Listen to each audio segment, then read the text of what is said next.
How to enable private messages notification content on VK on Android or iOS phone. First open VK,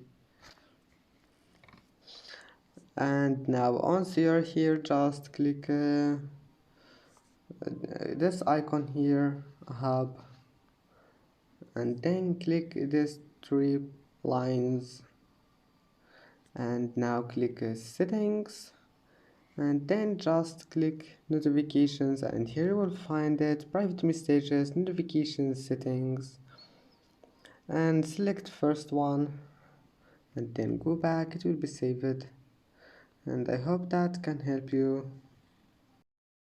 And that's it for today's video. If you like this video, please don't forget to like and don't forget to subscribe, and thank you for watching this video until the end, and see you in the next video.